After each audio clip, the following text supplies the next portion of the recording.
Did you ever wonder why you keep getting pulled off track when you're going for something you really, really want?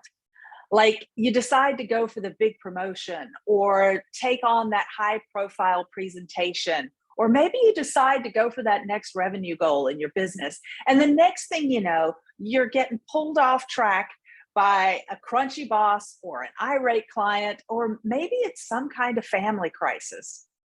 Frustrating, isn't it? My name is Martha Wilson, and back in my spy days, when I was on the street, I was pretty much unflappable. I kind of had to be. But the truth is, I was not that way in my office or in my real life. I would get an email from my boss, for example, and before I had even opened the email, I'd feel my stomach knot up. My hands would start shaking, my mouth would go dry, and suddenly I couldn't even think. It's like she's chewing my butt via email, and now all of a sudden I'm trying to respond, and my mind is blank, and I find myself defending every thought, every decision, every action. And when the day was over, I'd spent so much time in that head spin that I hadn't really accomplished anything, which of course set me up for an ass chewing the next day. And the worst part was I really, really wanted to do well.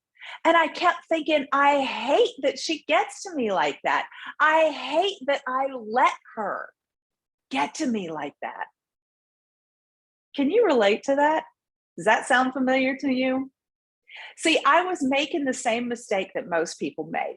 I was thinking that if I could just set better boundaries, have a thicker skin, be more focused, or more organized, or more disciplined, or maybe less shy, then I would have less stress and I could keep moving forward on my big thing.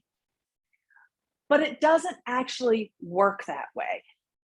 See, whether the thing that seems to keep pulling you off track is a crunchy boss or an irate client or the leaky water heater or kid stuff or elder care stuff, or maybe it's even outer world stuff like a global pandemic or economic forces, market trends, insane politicians, knuckleheads in and out of office. You see, life will still be life, but it doesn't have to knock you off your game. That's what I call being unflappable. And here's what you need to know. Being unflappable all starts with doing the inner work.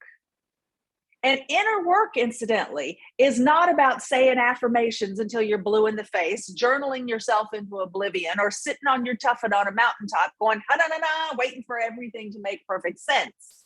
That's not it either. Inner work is about expanding your internal capacity, so that you can handle more external inputs before the stress monster kicks in. I could care less about helping you manage stress better.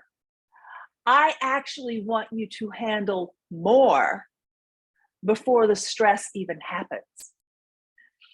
And curiously, when you do that, when you do the inner work, the natural, effortless fallout of inner work is setting better boundaries, having a thicker skin, being more focused, being more disciplined, less shy, holding more of that confident leadership presence, carrying more of that charisma and enthusiasm for the difference that you're here to make. And essentially being more effective across the board. So tell me in the comments, what are the things that most often throw you off your game?